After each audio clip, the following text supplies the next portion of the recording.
Hello everybody, welcome to Conversion to Bright, Search and More. My name is Lori Egbert. I am the Bright facilitator that will be presenting this webinar. Let's go ahead and jump in. I am going to let you know that in the webinar you're going to see some files that are downloadable for you.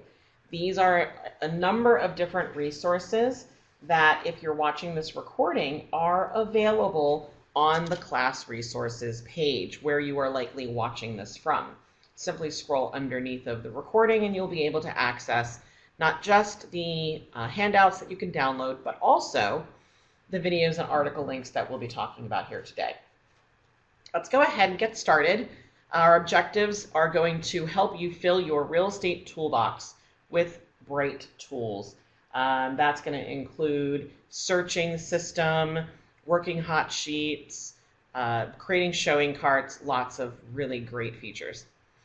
We're going to talk about the implementation of new rules that are on the fields, and this is really going to help create an efficiency across the whole business and make all of the transition for everyone to Bright smoother. We're going to utilize an in-depth and integrated public record, and you can scoop up all kinds of leads on properties that way. There is it's called the 360-degree property report for a reason. So we'll go through that. We're going to leverage new features like client-oriented benefits of the drive time search, the client portal we're going to introduce to you. The new client portal has a lot of really great functionality that your clients can even use. Things like map draw and saving their own searches, which you can see. So let's talk a little bit about Bright, since most of you are logged on here and probably watching this recording later because you are onboarding to Bright. This is the conversion class. So I just wanted to thank you for being part of the power of us. We've come together now, putting aside any differences, for the benefit of the brokerage community. And that right there, my friends, is the power of us. The power of us, are built on three pillars. They are to have a simplified MLS, which reduces a lot of duplication. The need to subscribe to, log into, enter into more than one system, just to be able to provide for your clients. This also means you have access to more information, not just a broad ecosystem of property details, but additional analytics and reporting that help power your real estate business. And all of this is possible because we continue to ensure that all of the benefits and the features of Bright are based on greater innovation, constantly thinking in the future so that we are positioning your business for success, not just today, but also tomorrow. So that pretty much gives us a little capture and introduction to Bright. I'm really glad to see you guys here. You'll notice that you are all probably either logged in now or watching this recording from one of these very broad spectrum of locations you can see on the screen right now. Again, the resources are downloadable. They are in the files pod. You'll want to download the example of the Agent 360 report. It's up to you, but it is there for your viewing pleasure. I definitely recommend that you download, however, the three resources as follows: the Bright MLS Quick Start Guide, the Calibrate Checklist, and the 7 Rules to Know. Those are going to be really critical and key things for you to utilize during your conversion, especially the checklist. And the Bright Quick Start Guide is your personal resource for every class and everything that you need to do in the system. So I'm going to go ahead and push to all of your computers that are here live the Power Up page. And so let me go ahead and push that to you guys. Now, those of you who are live now see that. I'm going to switch my sharing from the PowerPoint to my screen. This is your Power Up page. You're going to also be able to download your Quick Start Guide here. profile sheets, all of your recent updates, videos for all of the how-tos, some pieces for broker, more about the Bright system, and all kinds of really great helpful items are on this page. This is BrightMLS.com. Power Up page is accessible from the news dropdown, so that if you ever needed to navigate there yourself, because I won't always be there to push it to you, right? You'll be able to access it. Click on the logo from anywhere in Bright, and it will bring you to the Bright MLS dashboard. There are a couple different dashboards that we have. Here you're going to see that I have the Bright dashboard. It contains news. It could be from both your office as well as associations. They do have posting power to your Bright dashboard. And anything that this is a specific training account, and they do not have the suggested classes listed, but you're going to see all your upcoming classes down here. You will look at the market watch statistics down here on the bottom right, and above that are the articles and videos, the recent ones. Over here on the left, the Bright system comes with what are called hot sheets. Now, a market watch down here at the bottom right is programmed for me specifically in this case to look at an entire county. And in the last 24 hours, how many listings came on the market, etc. So it's a high-level overview of the market that you are watching. Hot sheets are really more of a localized market watch. In order to customize that, you can click on this gear icon here, or we can go to the My Dashboard. This is the other dashboard that you guys have at your disposal. When I click on this giant orange hyperlink under My Dashboard, it takes me to my dashboard. On my dashboard, I have access to Market Watch, I have hot sheets. If I had listings, they would show here. I've got some favorite searches, contacts, portal visitors, lots of good stuff here we'll kind of talk about throughout the class. To customize a hot sheet, you're going to click on the Customize link, and it works a lot like Save Search, only it's meant to do a specific thing. So we're going to go ahead and highlight this residential selection. I'm going to rename it, because if I forget to rename it, I'm not going to remember what I did to it. And so this is going to be my Annapolis residential only new hot sheet. So now I want to edit that criteria, and you could do it back, or you could do that. You could do the criteria first and then rename it. It's up to you. So I'm going to click on Edit Criteria, and I'm going to indicate I really do only want new listings, but for me that also might mean something that came back on the market in the last 30 days. So I'm going to go ahead and select New Listing and Back on Market, and then I'm going to scroll down here to County, and I am going to select the county, and then I am going to select the city. I'm scrolling over here to click Save, and I have now just saved my Annapolis residential only new listing hot sheet. When I click Done, it returns me back to my dashboard. You'll see that my hot sheet is updated, and when I click to run that search, the hot sheet then tells me every new listing that has been returned within the time frame selected. And you'll see that this is only since last time I logged in. I can go back through all of today, I can go over the last 24 hours, or I can look at all the last 3 days, and we got a lot more listings. And this will also show me these items down here apparently are the ones that came back on the market. The change information column tells you what the status was prior and then what it went to now. So that's hot sheets. That's sort of a little overview. So you now have an understanding of the Bright dashboard. You have been introduced to your My Dashboard, and you've been introduced to hot sheets. And before we get into working with listings, the whole reason we work with listings is why? Because you have a client or a prospective client that you are looking for inventory for. And you can't do that without the client, right? So one of the most important things you can do right away is as soon as you get this leads information and they become a lead, you're going to add them as a contact You're going to go to the Clients menu, click on Contacts. You're going to go down to the bottom left and click the Add button. In here, you're going to type their name. You're going to type their email address. I can't type and talk at the same time, can you? And you're going to look also at the Show All fields. There's a bunch of stuff that's here that you're going to want to be aware of. The first thing to the top right-hand corner, there is a checkbox marked for Enable Reverse Prospecting.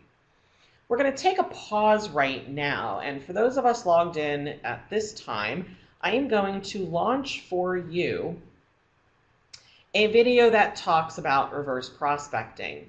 So right about now, you should be getting that article open, and you'll scroll down just a little bit and play the video. When that is done, return here to the class, and we will pick up where you left off.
So for those of you who are watching this as a recording, you would have also found those resources at the bottom of the screen of the class resource page that you found this recording. The video that we just watched included an overview of hit counters, as well as reverse prospecting and the share button. And these are features that are part of the listing management that also integrate with the search system. As you watched in your video and then we came back, the reverse prospecting allows this client to display your name to a listing agent, letting that listing agent know that their listing happens to be in your client's inbox. Does not give your client's information. It marks you as the contact. We do hold your contact information and your contact's client information, personal and private. Excuse me. So if you uncheck this, it means that the listing agent for the listing that is showing in your client's auto email, they won't know and they won't be able to reach out to you and have that networking opportunity. That is by default checked. There is a drop down for category. By default, there's buyer, seller, friend, and prospect. You can add, as I have, additional categories. I have one for buyer, seller, investor, and then my own stuff. So we do recommend you add yourself so that you can attach safe searches that you might use, that are not hot sheets. So remember, you have hot sheets for market watches and market updates. As we scroll through here, there is a mortgage pre-approved checkbox. That is something that also feeds in through the reverse prospecting feature. Home information, business, and consumer notices. These are optional. You guys do have to get their signature on an agreement, but each state consumer notice is available here to display to them.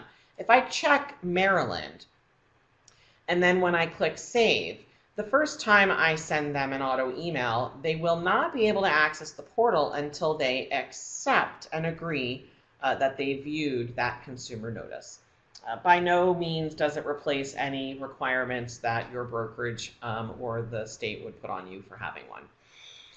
Simply optional. Now we have this new contact, John Smith. This is your contact screen. This is where you're always going to come back and monitor what's going on with them.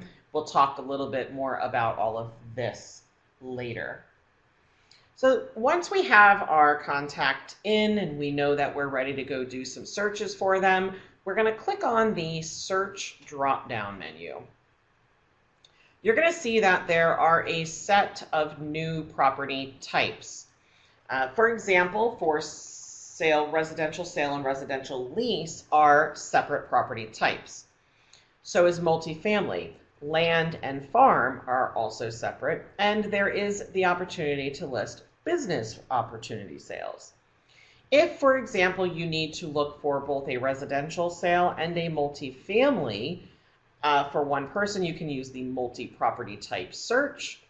Come in here, click the county that you're looking in, maybe select the city, and I'm going to point out right now that the county is probably the most important starting point. Because if you're going to use geographical criteria like city, or if you're in an area that uses it, MLS area, then when I click on the pop-up for city, because I chose Anne Arundel, Maryland, you will now only see the cities located in Anne Arundel. We're working with Annapolis, so I'm going to go ahead and select Annapolis. And then as I scroll through here, I can select statuses. I do want to take another moment to push to you some content on that. There is a Bright status cheat sheet, and those of you joining me live can now see that on your computer. And this is what it looks like. This will help you both as a buyer agent and a selling agent determine what statuses really mean. When are statuses actually used and for what scenarios? That's a really good resource for you guys to have. So I want to look for active and coming soon property, but I need it to be both residential and multifamily. And so all I have to do under property type is select both of those. I'm going to go ahead over here, click results, takes me to the results screen. So we're going to go ahead and click the Bright logo to return back to the Bright.com dashboard, BrightMLS.com dashboard. Click that search drop-down box and just point out a couple other things that are sitting here. There is also the ability to create your own search. While we give you default sets of criteria fields, if you come over here and click My Residential Search Form, you will notice it is very empty. You have the ability at the bottom of every single search screen inside of the system to click this Add button, search for and locate any other fields that you might want to use. So we have address, we might have county, and you might, from Annapolis, be searching for everything that has to do with water. And so if I do this, I can select everything here and add all of it. Because I'd already previously added waterfront, you'll notice it said, hey, can't duplicate it, you've already got it up here. We're going to use the orange back button. Please be sure never to use the browser back button. It causes a lot more issues than necessary, especially when in a live database such as your MLS. So the orange back button at the bottom left takes us back to that screen, and look at that. We have just built our very own listing search screen. Again, in the search drop-down box, these are yours to customize. But let's go back here to the residential sales screen. Yes, we did give you a set of generic, or not generic, but we gave you a set of common search fields. These are the fields that across the board most people have used, top of the pick. As we scroll down, I do want to point out that you can add additional fields here. So if I want to be able to search for or through remarks fields, I can simply come in here and add that. And when I scroll down to the bottom, it's the same thing as when you built your own screen. You'll find all of those things right down there at the bottom. So let's go ahead and continue picking up with a few more of these tips and tricks for our search screen. I always work in Anne Arundel, so we're going to go ahead and say Anne Arundel. And if I know I always use active and coming soon, I can leave those checks. Maybe I also search for active under contract. So those are my go-to defaults. I likely do not want to have to enter them every single time I try to run a search. So I can come up here to the top right-hand corner. You'll see this clear set default gear icon. If I click it and select set current selected search criteria as my starting default, no matter where I am at, I could be over here on my dashboard, and if I go back into the residential sales screen, you'll now see those default preferences saved. Okay, so there's another really great way to customize the system. We've already talked about the filters from county down to city. That also exists with subdivision. So you'll be able to go in here and either use from the list, or if you are aware of a neighborhood or subdivision, you can go over here and start typing that, and you'll see it pop up. You can select it.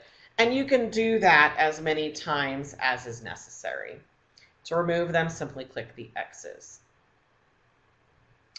Under zip code, there are some really fun ways to use zip code. You can, for example, in this area, if I have someone that does not want to live in 21015, I'm going to use this exclamation mark in front of that. You'll notice that my results right now are at 590 matches.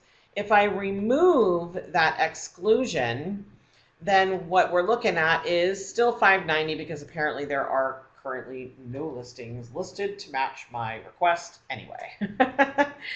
So the exclamation mark is the includer. You can also use that inside of the street name field. Previously, I used the example exclamation mark and then asterisk would asterisk. This is combining two different tip or resources that are available inside of the field. The exclamation mark is saying I do not want any street name that contains wood. You'll see that we are down to 554. If I remove the exclamation mark, that's telling the system that I want anything with wood in the street name. If I go over here to the results to show you that, you'll see here we have Hollywood, Sunwood, Woodland, Dogwood, Wood Duck Lane. So that really is how that works. It's just a wild card. If I remove the asterisk at the end of it, it is only going to give me words that end in wood. If I remove the asterisk in front of it, it will only give me words that start with wood. If I put the asterisk in between a W and a D, and I show you the results, it will give me everything that starts with W and ends in D. So you'll see that.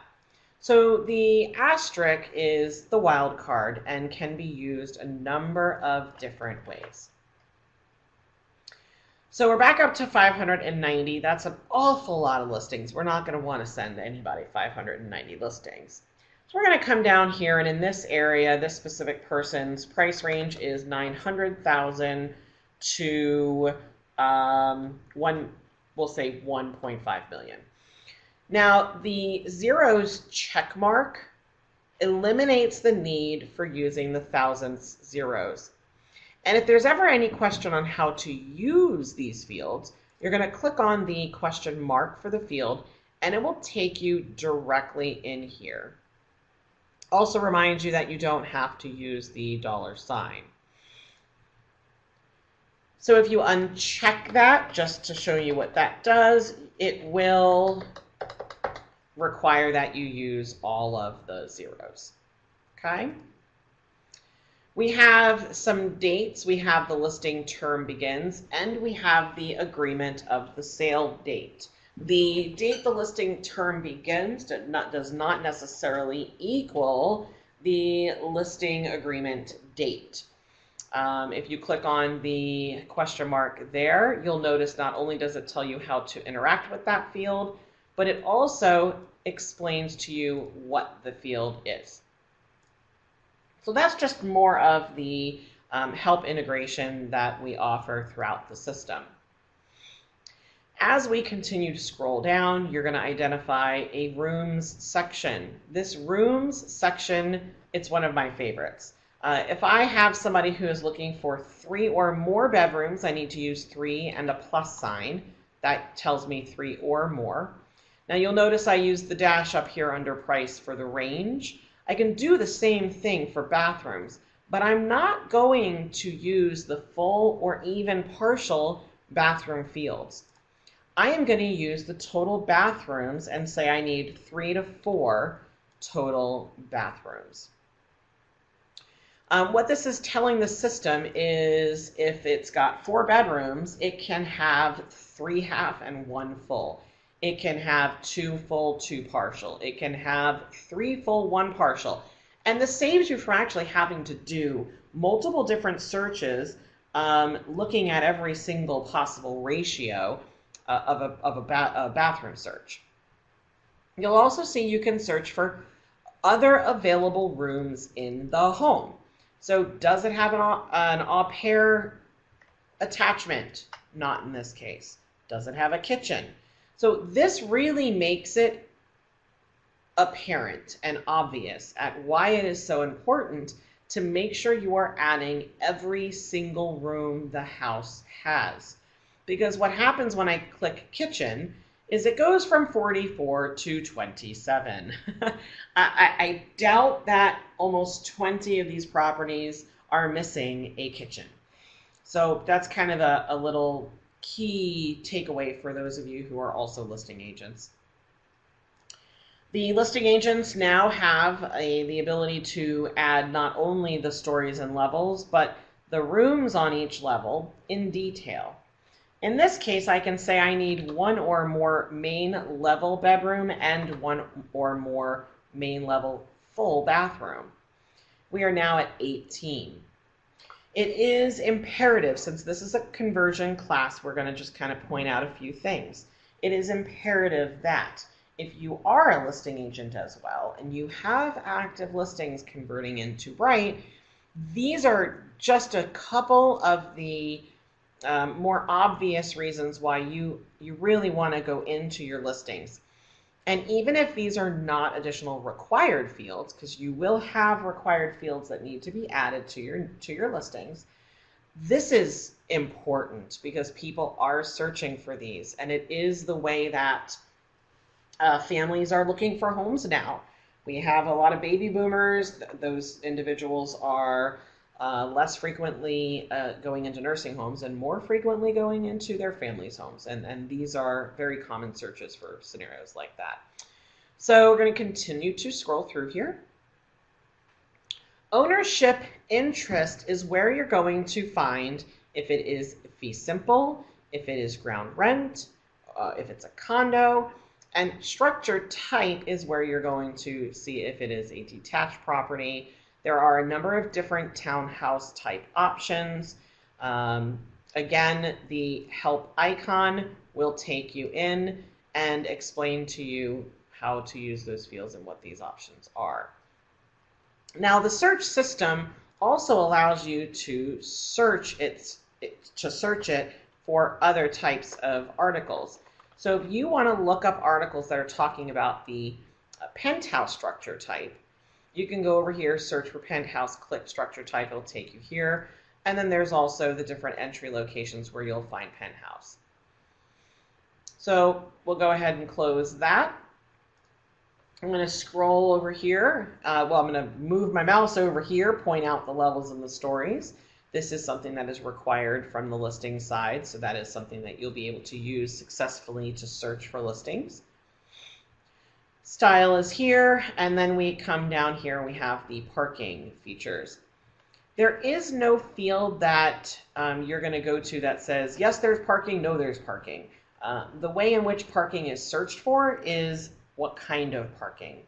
So in this case, if they don't really care what kind of parking they're looking for, I recommend using the total garage and then the total non-garage parking spaces. So if they know that they want a garage, but they don't care if it's attached or detached, then you're going to go over here and put 2+. If you want it to be non-garage parking spaces, that may include street, that may include driveway, it may include the then you're going to use those are non-garage parking spaces. Okay. We also have searching by square foot. It is done above and below grade. I'm going to take a moment and share with those of you on right now the introduction to our square foot article. And this article is, hold on, not loading. Let me browse to that one more time. There we go. There are a number of different square foot options in the system, so you can see them all right here. I do recommend bookmarking that so that you have time to go back to it. It does include a video overview from a listing perspective inside the listing and how they're entered. And then there's some more information down here regarding searching. So go ahead and bookmark that. As always, again, all of these are listed in the class resources underneath of this recording if you're watching this later. The interior is where you find things like, does it have a basement? Does it have central air? Is there a fireplace? I'm going to go ahead and say no to central air just because my number's getting a little low there. Oh, let's just say no to basement instead. That's a little bit. All right. The next one down we have here is legal. Is there an HOA? What is the sale type? Right? This is standard. And then we have property condition, if there's a pool. The nice thing about the pool field here is that it can have both. Use your control key or command if you are a Mac, and it could be that they have both their own pool. They also have a community pool. They have community pool access. Is the property waterfront? Is it in the city limits? This is something that I know is newer to most of you who are onboarding, but this is fantastic, especially for those agents who have clients that don't want to pay city taxes. You know, they want to stay in the county. So a lot of really fantastic search options there that, as always, do rely on listing agents being able to, complete all those listings. So I'm going to look at these results. And this is what we have. We have 7. Now, a lot of people I know are used to just jumping to these results over here. And we are going to come over here and work through this. As a matter of fact, let me go over here to see what the system actually has. I have a different default. We'll talk about that in a minute. But I'm going to kind of go over here and backtrack to the map because I like to go to the criteria, then the map, then the results. You can see right here all of the different properties and where they are located. Let's just talk about the map in general here for a moment. There is a lot that you can do with listings and interacting with listings on the map. But I'm going to go ahead and point out that it's not just the listings that are currently active you can access.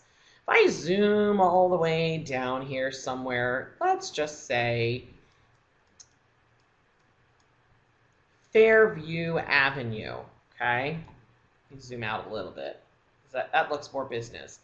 I'm going to turn on the satellite view so we can see what's homes and what's not homes. Here we go. Ah, with a dock. Love it. So right here, you can see that this is a property. It's waterfront. It's got its own dock. I'm going to go back to map view.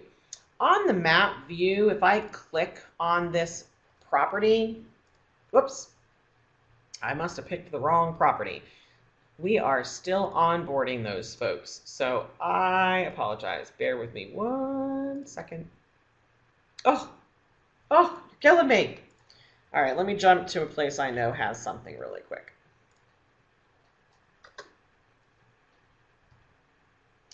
Zooming down. Okay. So here we are.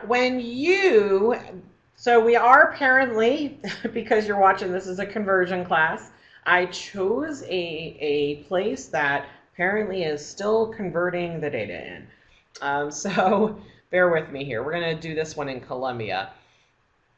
I have a parcel. And the reason that I'm not yet focusing on actual active listings we've talked about is because the map includes and is built off of detailed tax information. So I could click on literally any parcel and get the information about that tax record. I can also get information about any of the most recent listings. So if I click that, it opens up in a new window. And look at that. I can see this here listing is closed. Okay, right? So this is a closed listing. I can scroll through here, see when it closed, how much, view all of the details that were in the listing. And if I scroll down here, I could click to show photos if there were any, but up here we can see that there are no photos available any longer. Got a lot of other options across the top here. For example, if I wanted to view the parcel, that icon takes you directly to the Maryland State Parcel Map service as soon as it loads. And there you are. So there's a lot of other different things up here that you have access to right from the map. I can click on the public record number. It'll open up the public record in a new window. I can choose to turn on lot dimensions. It is a 1,333 square foot lot, 18 foot by 75 foot. All of that happens automatically. So I'm going to go ahead and remove this locator pin. And I'm going to go back to Annapolis, kind of type in the location in my jump to bar to get us there. Bear with me here. And so we've got these different properties showing up here. I'm going to go ahead and zoom in, a little bit far. Here we go. First thing I'm going to show you is that when you hover over each of these pins, it gives you the price and it tells you the number of bathrooms and bedrooms. Okay. If I click on the pin, it'll give me access to a listing preview. This listing preview, just like the tax parcels, gives me access to, in this case, this current active listing and their public record details. I could, right from this box, even select that as a result, use the X to close the little window, and do the same even for this one. I'm going to go ahead and zoom out a little bit. Back to where we started. Here we go. Now, these other listings over here I might also want to select, but I don't have to go in and open each one to select them, and I don't have to go to the results window to do so either. I can go over here and click the All link. It selects everything, or I can say Select None. There is a single check pin. Any active map feature is yellow. When I check the single map pin and I start clicking on listing pins, it will actually then select those homes or unselect those homes. I can use the multi-check pin to draw around and select everything. And then I'm looking at 7. If I do it again, it will unselect. So it looks like in this case, my scenario is going to state that this person is interested in property that kind of feed off of the bridge. There it is. There's the bridge coming into Skidmore and Cape St. Clair. And so this is the section, the jet out that they're interested in, right off Gibson Island. So I'm going to go ahead and for now take these these 4 checked listings, and I am going to drop them into John's cart. Down here at the bottom, you're going to see that I have a cart menu. So when I activate that button menu, you're going to see this button bar appear through the bottom. I'm going to hit the drop-down box and select John's name, and I'm going to click Add to Cart. You'll notice that now John does not have 0. He has 4 listings in his cart. Now, a cart is simply, because we created the contact, which is just another benefit on why we add contacts, it creates a space where we can save individual listings attached to that contact. Great thing we can do. And I can continue to do this search. Maybe I unselect everything. And if I zoom out a little bit, perhaps this is the level in which I want to see my map every single time. We talked a little bit on the criteria page about setting the default for example, county and statuses. You can do the same for your map. So I go over here and I click set this map as my starting default point. Every time I open the map, that's where it's going to start me, so I don't have to worry about zooming and panning and jumping around. A couple other things about the map, and I'm going to go ahead and this is where we play another video for you guys. So if you're watching this as a recording, make sure you are right now going back to the class resource page. You're going to locate the drive time search video. The article is titled Video Drive Time Search. I'm going to ask everyone to go ahead and play that and come back when that is over.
All right, so that was the Enriched Drive Time introduction. I'm going to go ahead and just do one really quick.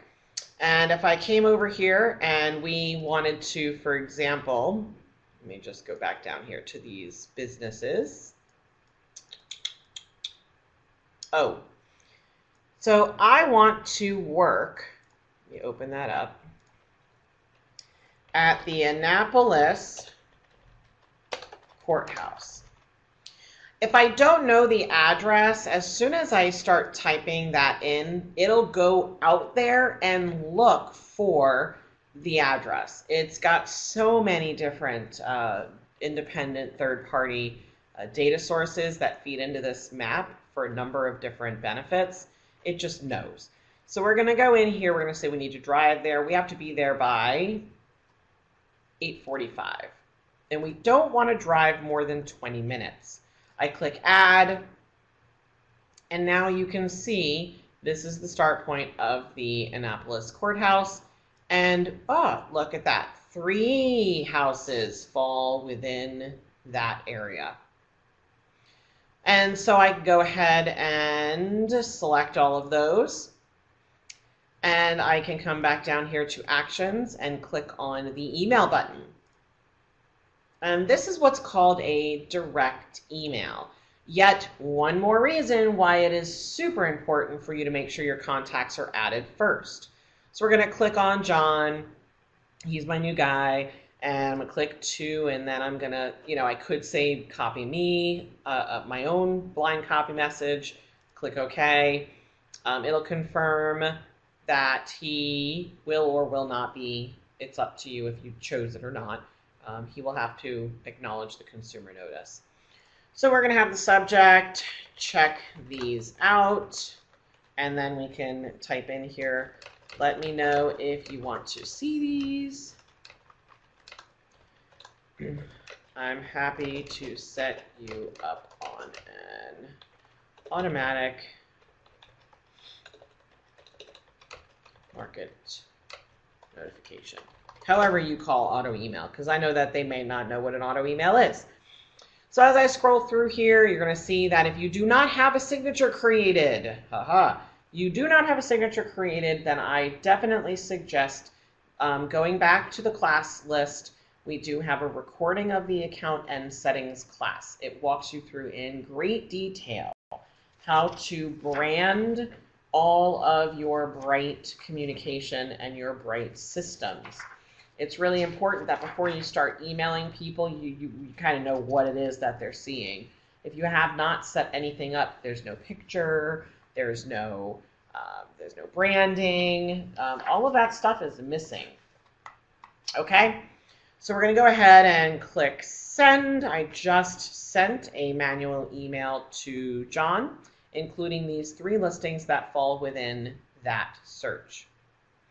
I could also use this as an opportunity to create this as a saved search. Maybe I want to keep looking at this for John. So I'm going to go ahead and click on New Saved Search. I'm going to say this is John's very detailed, detailed waterfront property search, right? And I'm going to attach that to John. Here we are, yet another reason that we like to have the contact. I'm going to enable this as a favorite on the home page because he's been calling me a lot lately and I want to have quick access to it. And the home tab happens to be that very dashboard that we were talking about earlier. I'm going to click save. There it is. I just did a save search. I emailed them 3 listings. I'm working with the map, but we're not even done with the map. I'm going to use this paintbrush and remove everything. Okay. I'm actually also going to go to this recent searches drop down and pull up a listing that gives me a little bit more count. The recent searches holds up to 50 of your most recent searches. So this is what that looks like on the map. There are a few other things that we can do. We can use radius searches if they know that they want to not be further than 2 miles. Let's go 4 miles.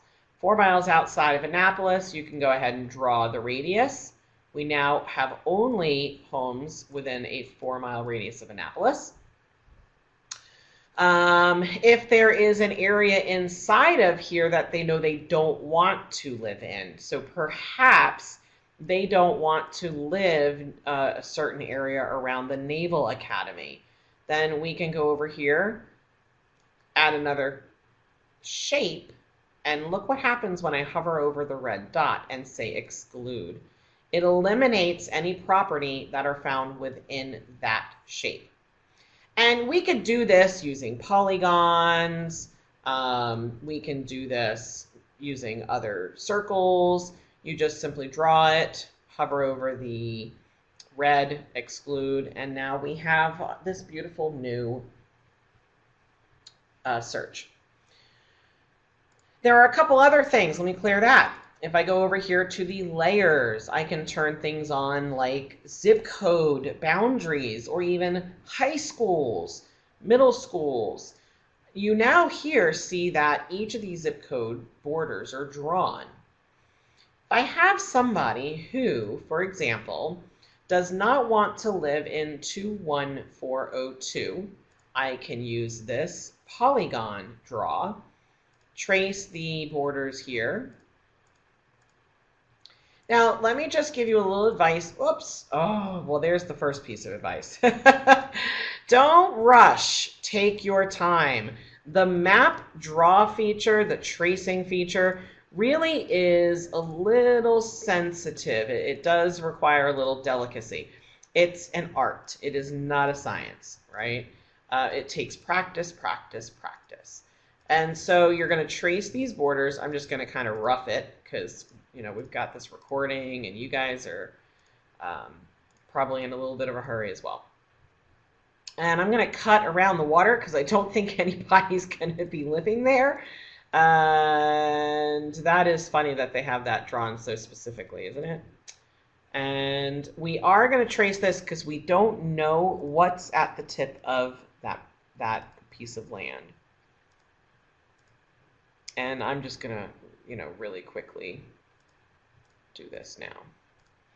So my suggestion to you when you're doing this kind of thing, it's really great for school searches. Folks, this is my favorite way to do school searches because not everybody puts in the schools, right? And so if they're not putting in the schools and you're searching for text-based school info, well, your buyer's going to be out of luck because, you know, they're going to be missing some property. But the tax record takes care of and the agent verifies the location on the map. So you come in, make sure that you clean up your borders, kind of, you know, click and drag them. This is water, that doesn't really matter, right? So come over here. And when you're done with that, you can even save that as a search. And if you're doing a school map search, you can save it as a template and copy that. I'm going to show you how to do that as well. And then you'll never have to draw ever again. So in the case of this person, if they still wanted to live within a certain mileage of Annapolis, it's going to give me the listings within that radius. But if there were any, it would not give me them inside of this draw, this shape that I've drawn. And I drew it because I traced these border layers. So if I hit clear again and I go in here and I turn on the high school borders, you can do the same exact thing by tracing the high school area and doing it that way. So if you did come in here and trace the high school region, right? So let's just pretend that I took my time to do the Annapolis High School. This is my beautiful, neat draw. Please don't laugh. For the sake of our class, I want to save this, okay? So I'm going to go over here to criteria, and I'm going to remove anything that I put in here because I want it to be a template. I want to be able to use this whenever I need it. So I can go over here to the results window or the map. It's entirely up to how you want to do it. Go to save and new search. And then I can call this my Annapolis High School trace search, however you want to call it. And I'm actually going to attach it to me, Agent Sloan. And I'm going to enable that. No, yeah, we'll enable it as a favorite on our search tab. I'm going to go ahead and save that. And so now I have a search that gives me every single activity in that school district. There's 469. So how would you access saved searches? We've done at least one. We've done two now. We're going to go over here into the search dropdown, and we're going to click on saved searches. This is where you access your saved searches. So they come up, here they are, and you can see that we have our high school Annapolis trace search. If I go over here and I run these results, I can go back down to save, and I can save it as a new search and attach it to someone else. So this might be Crystal's Annapolis High School search. And now I'm going to attach it to Crystal. And I can go in here and add criteria that Crystal wants, pricing, bedrooms, bathrooms, and just keep saving over that so I can really make use of those saved searches. So let's go with a different scenario. You know, we were sending John those 3 emails. We've got the saved search. I'm going to show you how to get to that from the clients menu because there's different ways to do it. Right now, you just learned how to access saved searches here. Most of us prefer and encourage you to access these things from either the dashboard or the contact. So because I marked it as a favorite, it's going to be here in my favorite searches widget. If I go into the contact from the clients menu, I can click on John's name and simply access that saved search we did for him there. So let's add to the scenario where John contacted us. He wanted to look for some property, and now he wants to change what he wants. So for managing saved searches, you're going to go in here, you're going to click criteria, and we're going to modify what he says he did or didn't want, okay? And he says, you know what, the main level bedroom isn't really as big a deal now as we thought it was initially, and we can have, you know, more than 3 bathrooms if it has more. It doesn't have to stop at 4. We can keep scrolling through here and changing some things.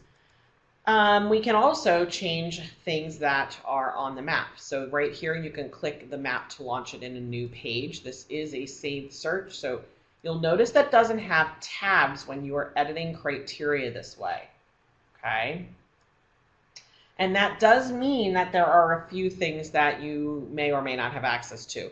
You do not see those check boxes, the single, multiple select ones, but we do have access to pretty much everything else that you'll see here. I'm going to delete the shape, and I'm going to go up here and I'm going to turn the layers on. So this is exactly where we just were on the map tab. Now I'm going to go over here and, we're not scrolled in far enough. I'm going to turn on, one more zoom, yes, the parcel characteristics.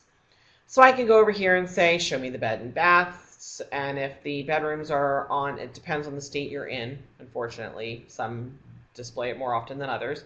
You'll see bedrooms/bathrooms. Building area, square feet. This might be better if I zoom in a little bit. Building area, square foot. So we've got a lot of these different filters for parcel available. Trend. Let's zoom out for this one. This is good stuff. Here we go. What kind of trends do we have in the market? What is the median sale price? Look at this. Let me make this big. Over here by Gibson Island, you are looking at 1 million and up. In this area over here outside Severna Park and between Cape St. Clair, looks like we are looking at less than 100,000, bordering 100 to 200,000. These here are 400 to 500,000. This is 600 to 700,000. Some really good stuff here, these trends, right? So we can go in here, we can turn the type to percentage of properties in foreclosure. We can also look at strictly the aggregation level of neighborhood instead of entire zip code. I just disappeared mine. Let me go back to median sales price. And single families. Right now, it is comparing both single family residential to condo. And maybe we only want the single family to be in that calculation. So it'll redo the calculation. That's a bit of a different view, right? Quite a bit different view. Really good stuff here, guys. We're going to say none. We'll turn off the trends. And then we have points of interest, and these do also have to be pretty low. Zoomed in on. Let me find Annapolis again. Making you guys dizzy, I know. So when I zoom down to Annapolis, and I come over here and I look at points of interest, I want to, it would be helpful if I turned off the building area square foot, huh? That got a little messy. Where are the libraries? And where is the shopping? And where are the restaurants? Wow. Well, let's see here. Everything seems to fall along Main Street and around the cul-de-sac at State Circle. Click on that there. No problem. Okay. It's probably the government, the courthouse. There it is. Look at that. We can click here. This is the Main Street Mini Mart. This here is Harry Brown's Restaurant. This is the Department of Legislative Services. And this here is the Main Street City Dock, which has the bus stops for the green, the blue, and the purple. And even more can be viewed on the Google Maps for that detail. This is so fantastic. So it is the same map integration. It just looks a little different than it does when you're working on the tabs. So I'm going to save those changes, and then I'm going to save John's saved search.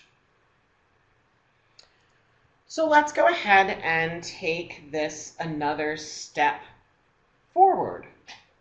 John contacted us, said he was thinking about looking at some houses. What could I find? I found a few. I emailed them to him, and here's what he does. He goes in here, and he gets this email. John.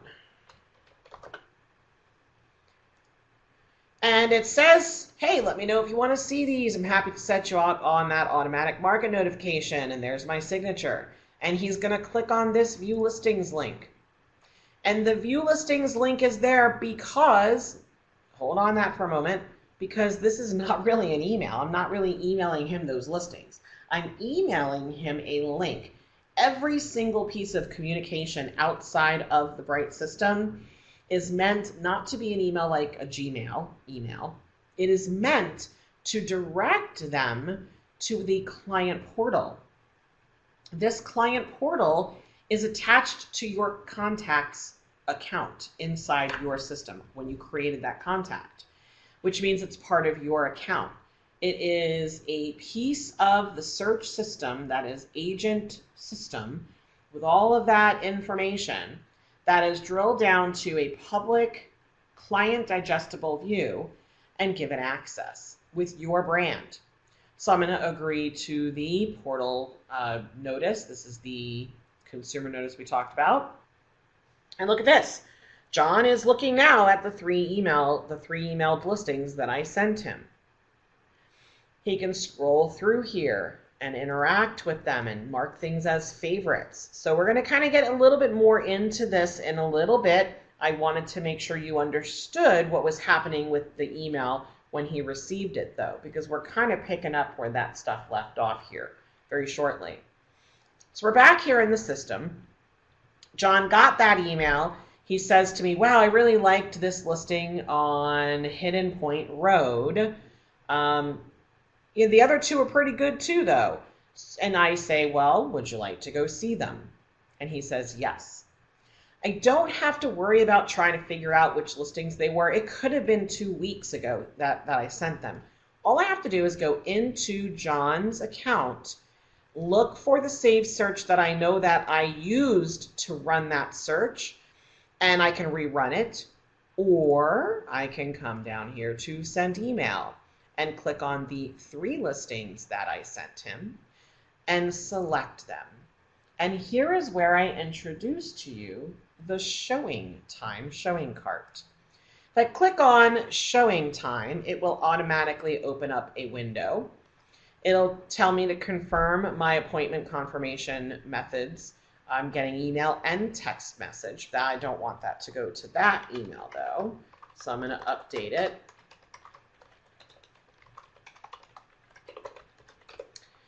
And I do want to also interact with text message, so I'm going to say, yes, I agree to the terms of use, and I'm going to click to add these listings to the showing cart. Now what it's going to ask me to do is create the cart folder. This is the tour folder. I'm saying we're going out on the 22nd. I have not yet added John, so I'm going to click Add New. This is John Smith. And he has a mobile phone number.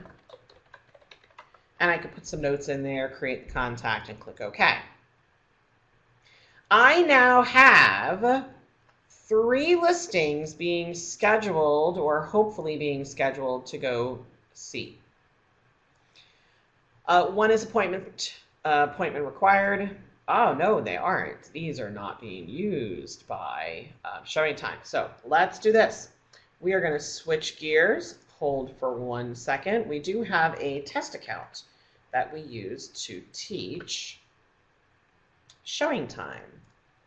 So let's go over there now. There are a couple of ways to access showing time. You can actually do it not just from the showing cart method I just displayed to you.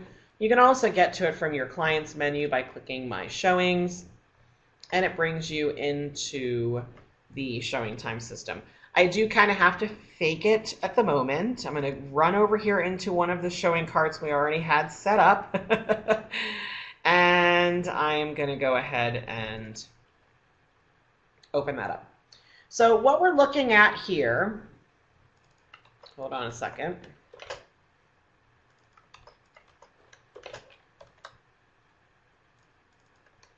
I'm going to start a new one. Add to my chores for September 22nd. We're going to redo this really quick. And we're going to go ahead and open that up. So if you use showing time before, this is really how you've been doing it. You've had to go in, you've had to search, you've had to add those listings in there, right? Well, now with Bright, all you have to do is select the listings, click showing time. You saw me go through that, and here you are. You have this showing cart. If you need to reorder it, you can change the order by renumbering them and then clicking update. You can come over here and notice that we have an appointment required for all 3 of them. Well, we're going to have to wait for approvals there. I scroll through here. I see that they are all available after 8 o'clock up through almost 9. So we have free pickings here. If other people were scheduled or there were some restrictions, you would not be able to click on a space that has a blackout. So I can click here and I can say we're going to go ahead and schedule that. It takes about 6 minutes to get there, so I'm just going to go ahead and make that right away following that appointment. About 15 minutes to get to the next one, so we're going to click and save. Now, with that said, you could, in this case, since it's open for all listings, use the smart route. And the smart route, when you click it here, automatically reroutes the listing in the way in which it makes sense. You can also view turn-by-turn directions on how to get to each of those different listings. So that's how you do that. We can come over here, click Send Requests. And as soon as we send the request, we see that those 3 have been requested, and we just have to wait for them to be approved. So it's that smooth. I apologize, I had to system jump there, but it is really a very amazing feature. Lots of really great predictive statistics and reporting benefits that will be based off of those using showing time. If you're not using showing time, folks, though, you will not benefit from any of those new upcoming reports and listing predictive stats. So keep that in mind. So far, let me go back to my checkbox here. We've gone through the search screen. We went through map and map layers and drive time. And now we're going to we talked about carts. We talked about direct emailing. We just did the showing time. And while he's, figuring things out and I've got a couple days of work to do before we go out to take him, I'm going to do maybe some other searches for other clients. So let me go back over here and use one of these previous searches. We'll use this one right here. The system's default, let me reset my screen for you. The system's results tab default are 25 per page at Agent 1 line. If you look through here, there are a number of really fantastic report options. The Agent 1 line is the system default that displays agents. They're really the best upfront information that's available on the listing. There's also the agent thumbnail. So Agent 1 line is good for a quick reference, right, on multiple listings. The agent thumbnail gives just enough pertinent information with the photo, right, sort of a little gallery view. The agent full gives you access to the entire listing and everything related to that listing.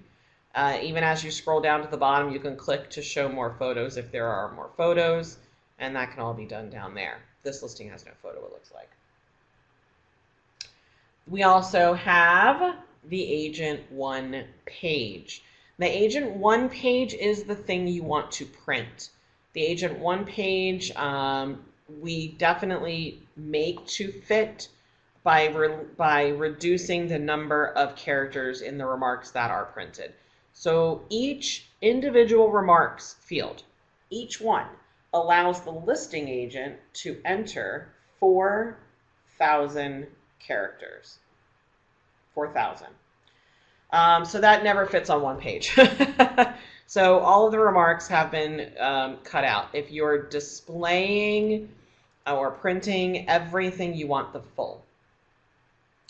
There's also an appraiser report. So you can come over here and find the appraiser report. And this appraiser report is fantastic. It has a lot of really good information in it.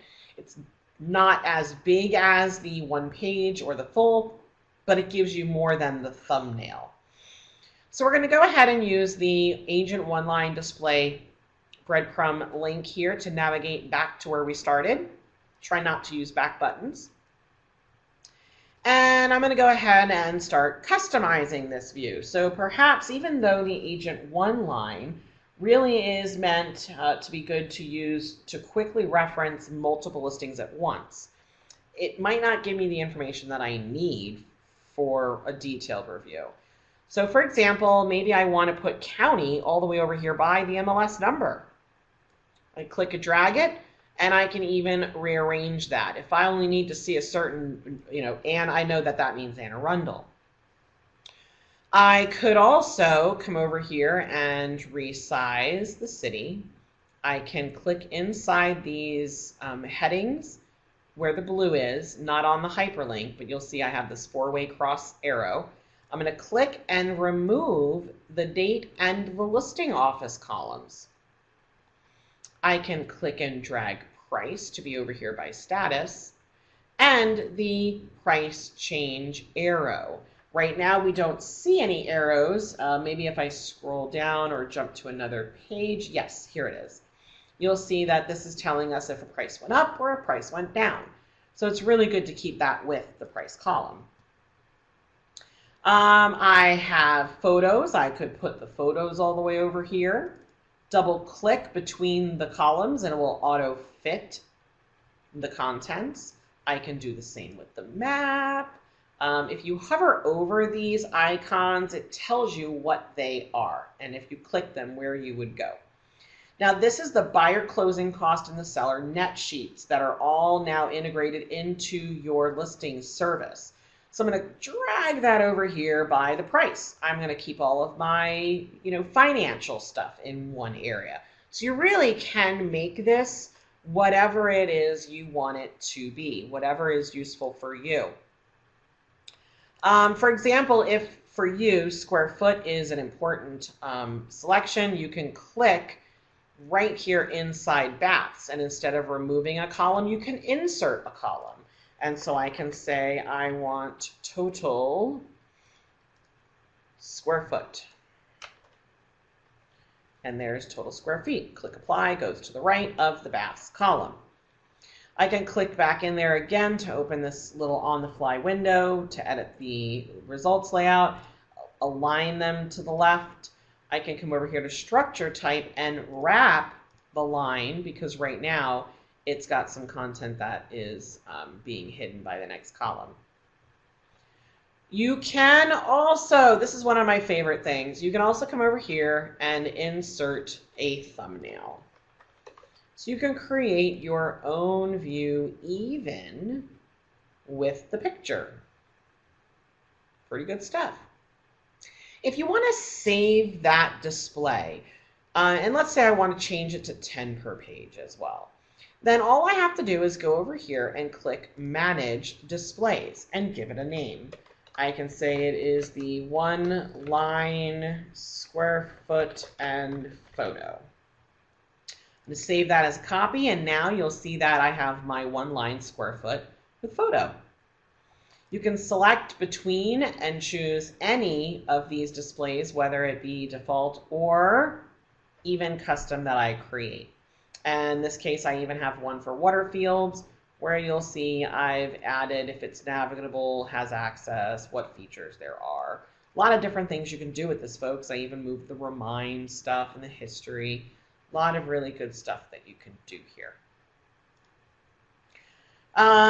So, results. If this is my favorite display and I wanted it 10 per page and I don't want to have to change it every single time in that drop-down, there's that gray icon again. I'm going to click there. I'm going to set that as my default. And now every time I run a search, that's what I will be presented with. So let's move on to printing. If I select a couple of these properties, we'll do 3 of them, and I click print, it will present me with the ability to print mostly, these are all HTML. The PDF reports are a lot of the appraiser reports down here at the bottom. There's also some result stats and 3-up report that you can use. But the PDFs do not utilize any of the branding capabilities. When I select either my custom display or a default display, these also pair as possible print reports. We do have an advanced report class that you are welcome to also go watch that will walk you through how to use the custom displays to create a printable report. So if I want to go over here and I want to print a client 1 page, because I am taking them out to see the property and I want to bring something.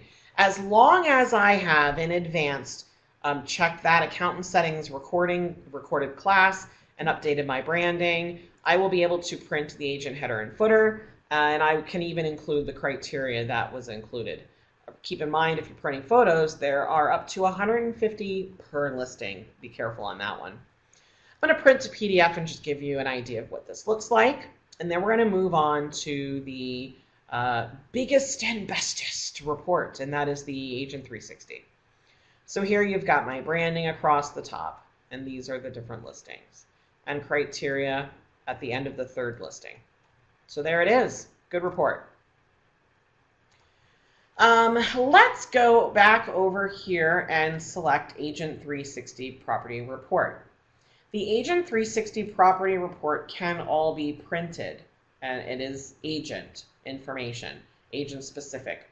When I go back to the results, while it can be printed, I also want to make sure that you know that it is visible on screen. It is a fantastic way to interact with the full 360-degree view of a property. If I go in here and I switch to the Agent 360 Property Report, we now all of a sudden have access not only to this listing, but we also have access to public records within a click. We have the full tax history. We have sale history details, flood report if there is one available, history, all the listing history. Here's all the different listing entries, 2 different listings. And if you're in PA, you'll usually see sketches. Some of the stuff is regionally specific, so you are likely not going to see sketches in the coastal regions of Maryland. We have the ability to view photos, look at the history, access tax records. There are all of your links here. And when printing, again, you do have the ability to print all of those different options. There is another way in which the 360 report is handled, and that is also from the public records page. So we went through save searches, standard searches. I want to just really quickly take you to the public record page. And if we are searching for public records, and this one is, we're going to say County Annapolis. I should have taken down that address that I had. A street. So if we go inside of a tax record and say, you know what, I want to print this one, you're going to notice that we actually have different reports. And I point this out because this is also where you're going to do your lead generating inside of the system. This is where you're doing property and owner address and resident labels, okay? But this area has both the agent and a client version of the 360 property report. And you have the ability to say, okay, I'm going to print my version of the public records. I'm going to let them have tax history, flood reporting, listing data, and the listing history itself. And you can actually print that. So keep in mind that while you do not have access to the Client 360 property report in the search itself, the public records, because it's based on public accessible data, will give you a client version of that report. And this is what it looks like. It essentially separates out each tab as a new page or a new portion of that report. So let me check my list here. It looks like we are now ready to jump into auto email. I know, I thought maybe you'd forgotten that I had mentioned that we were going to do an auto email. Remember John? You remember John? Well, John and I went out Saturday and he said, oh my God, you know what? I can't wait. Let's do this. And he says to me, let's have this stuff delivered to me as soon as it's available. So what I did is I went into clients, I went to contacts, and I opened John's contact file. I'm going to go in here to the saved search, open the saved search, and click to go to settings. This is really important, folks, because whether you do it from the clients on someone you've already established or because you're converting, every auto email you had previously is now a saved search. Remember, they're accessed under the search menu. However you get there for whatever purpose, when you're in the save search, at the top there is a link that says, turn this save search into an auto email. I click that button and we are now creating an auto email. I do not want to actually do it from here. I just want to point out that that is how you turn a save search into an auto email. I'm actually going to go over here and rerun his search, because most of you are going to likely do it this way outside of conversion, but now you know how to do it two ways. I want to go over here to the Save button bar and click Save New Auto Email. There it is, same screen we're just on. I'm going to go over here and say John Smith. I might CC myself. If there's a family member that wants copied, you could put that there. I'm going to put the, John's, you wouldn't do this, picky auto email. We're just doing this for training, though. And then we have the welcome email. And in the welcome email, we give you some generic content. You can edit this however you want. At this point, I'm going to bring you to another resource. Here we go. I'm pushing to you something that is meant for your clients. It is called 4 Ways to Make Sure You're Receiving Listings. I'm going to go ahead and copy that URL. So keep that bookmarked and share that with them. Ways to make sure you are getting listings. And then share that link with them. So that is one of those client-facing resources we've made available for you to share with them. We also have, which I'm going to push to you, an overview of the client portal. Whoops, I must have written the link incorrectly. Hold on one second. Let me manually do that. See if I can figure out what I did. Client portal. Oh no. Okay. Lost the article. It's okay though. We're all right. It is on the class resources page. I apparently have incorrectly linked it inside the classroom. My apologies. So from the class resources page, just make sure that you're going to access and utilize all of those other links that are not just for you, but there are, I believe, 3 of them that you can actually share with your clients to help them learn about their portal.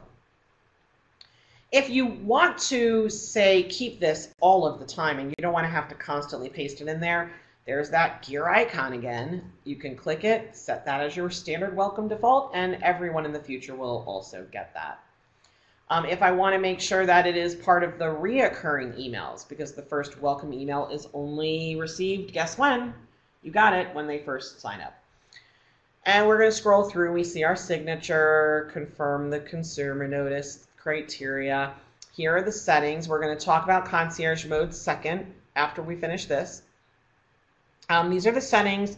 You can choose to add additional displays, such as maybe the water field display I created. And we're going to say deliver as soon as possible and click save. And that's it. An email is sent by the system to your client. They will accept the welcome email, and the system will just automatically every single time send an email any minute, anytime somebody updates a listing. That includes even if the agent updates their phone number. Everything that updates on a listing will go automatically. If it's somebody who has a really big search, that's a lot of email. And let's also go back to my clients list, because auto email is great. It really is. But sometimes you have a client and they're really picky. I'm not sure if you guys know what I'm talking about. But you can see that I have Crystal Springs, and I'm going to open up her email for us. And I'm going to show you what she sees. So these are the 16 listings that she was sent as part of the last auto email that I had delivered to her. She's contacted me and said, listen, Laurie, you know that house on Boucher Avenue in Annapolis? And I said, well, yeah, I know exactly what you're talking about. She said, I hate houses that have this lifted view. So you can see here in this picture, I'm saying I'm pointing to the roof and the high ceilings. This is her thing, right? So she doesn't like the angled ceilings, and she doesn't like white brick, stucco brick, something. Those are things you can't search for. So how are you going to filter stuff that's to not make it to them so they're not calling you frustrated, right? Perceived that you're not listening to them or something. Well, here's how we do that. I'm going to show you. I'm going to use the contact link to navigate back to my contacts. I'm going to go in here to the settings for this auto email. And I am going to turn the concierge mode on. Now, what happens when I turn concierge mode on is it eliminates the schedule for sending by the system, because the system is no longer going to be sending emails to the client. The system is now sending emails to me. You're going to check that. I'm unchecking it just because we don't need the notifications for training. So here we are. I'm going to just switch this really quick to, let's look at it in the system agent one line. Looks like I broke it. So I'm going to go ahead and say, oh, look, let me look at this house. All right. This looks to be okay. I'm going to select this and I'm going to approve it. And I just sent that listing. You can do it one at a time. Know that every single time you do that, that is a separate email. So you might not want to do it that way. So you're going to go in here and you're going to review all of the listings. You can see that from the last email, auto email. They did have a chance to look at a few of these. They liked that one. They favorited that one. So we'll go ahead and make sure that we continue to approve updates to those listings. At this point, if any of these listings, I know after reviewing them, may not likely fit what my client's looking for, I can select them, the ones that I've reviewed, and I can hit reject. And they will never see the rejected listings. Now, I still have 4 listings I need to verify and either approve or reject, but I don't have to actually do that right now. And when I go log in the next time I'm on the Bright dashboard here, you'll see that I have a warning box in the widget saying, hey, Crystal's got 4 listings. And that's how you're notified. You'll either get an email saying John has matches for his concierge and you'll have to approve and reject. Or you'll come in here and you'll see, oh, look, Crystal's got some new listings I need to review. So that's concierge. So let me go through my checklist. I want to make sure that we have covered everything because we are pretty much just at about time, folks. The last things we're going to go over now are cleaning up the portal conversation with your clients. This is the client's portal. When they get an email, they have the ability to favorite listings and then they can, store them. They have the ability to look at them in very different ways. I'm going to go back over here to my searches. Oh, wait, this person's an auto email. Let me go back over here and get John. Is it John? I don't think it's John. Hold on a second. Let's open this one. So this happens to be one of the other client portals that we utilize. They're going to get the search. They'll scroll through it. They can click mark as favorite.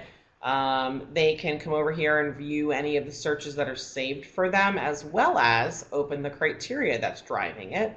They can look and sort through their favorites on the map. There's a thumbnail view. There's a one-line view. They can always access every historical message ever sent to them. This is where they store all of those things. There's also an agent page. Again, account and settings is where you are going to go through how to brand your account this way so that all of those people see everything the way you want it. If they go back to the Find a Home, they have the ability to draw on the map and say what's over here in this area. They have the ability to even start new searches. They want active and coming soon. Let's apply that criteria on top of the map that we just did. And if they want to save the search, oh, it's too many results. They're going to have to shrink down the region they're looking in, it looks like. So let's just cut that off a little bit. Saving searches has to require 250 or less listings. That includes you guys for auto emails. 137 total, they can save the searches. This is the client. Isn't this fantastic? And what you're going to be able to do when they do that is go back into your matrix and see that. So I'm going to go and do one more. We're going to look up John again. That gave it enough time. See that right there? There's our auto email. We're going to access the portal now. And this is the view that I shared with the water access features. And so I can also switch back to thumbnail view and say I loved this one, and I like that one. I can view my agent's page, right? Different agent, different page. Isn't that nice? And we can do Find a Home. So let's do the draw one more time. We'll start a new search, apply that criteria to that. There's 37 total results. They can save their search. And once they save that, you see all of this stuff. Everything that they're doing over here, interacting with this portal, is registered back inside of the search system. So you could do this a number of ways. You can click on, there it is, Clients, and go to the My Dashboard. Here is where you will see the recent portal visitors widget. It depends on where you put yours. This is where I have mine. It tells me that John has liked 4 properties, Crystal's liked 2, left a message for me on one of them, and even Holmes liked some properties. So let's talk very briefly about portal notifications.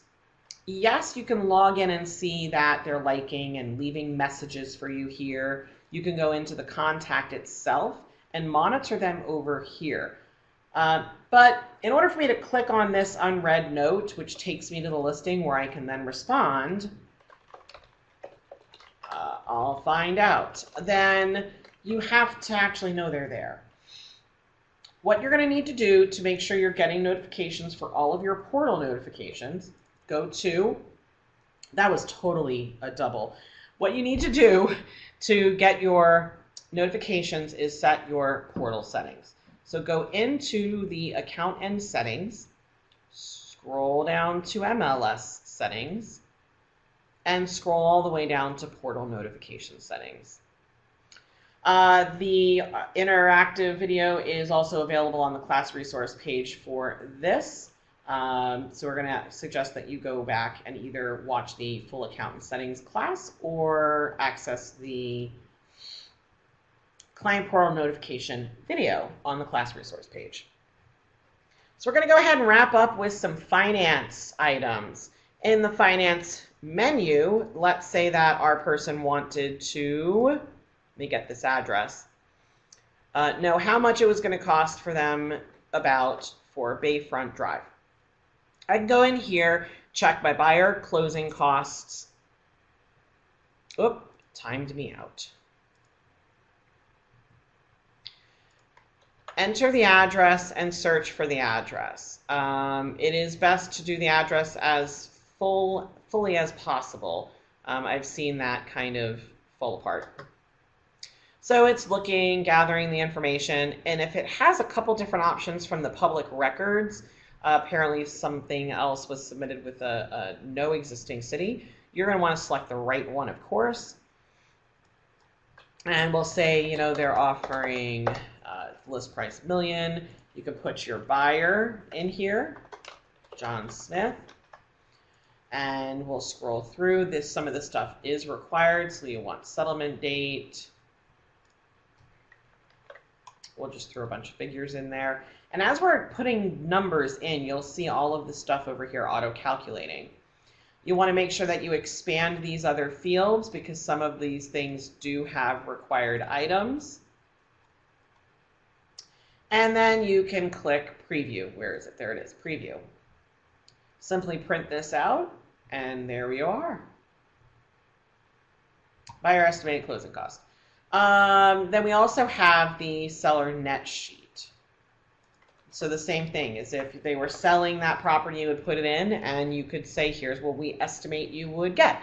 Of course, you're always going to include any kind of a lender or appropriate finance individual in that process.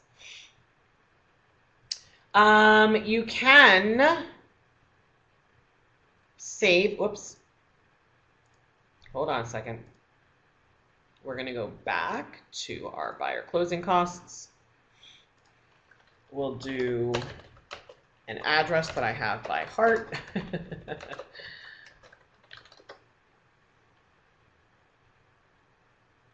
And you can save these, you can email them. Scroll through here. So if you're going to save it, yes, I forgot to enter. It will tell you if it's required and you forgot. So just keep that in mind. So you go over here and click Save.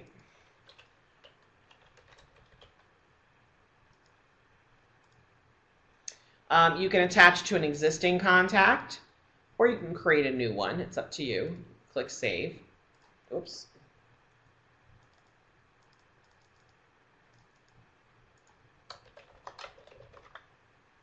Oh, it thinks I'm putting in a new. So you'll save it, and then you can always go back to any of 500 of these that you can save, as well as seller. So seller and buyer both save up to 500. There is an amortization schedule in the finance dropdown as well, and there are additional financial calculators. We've already pretty much gone over all of the rest of the items, folks, so I really do appreciate you guys for joining me. Again, my name is Laurie Egbert, Bright Training Specialist, and I am so glad to have you guys on board with us. Have a fantastic day.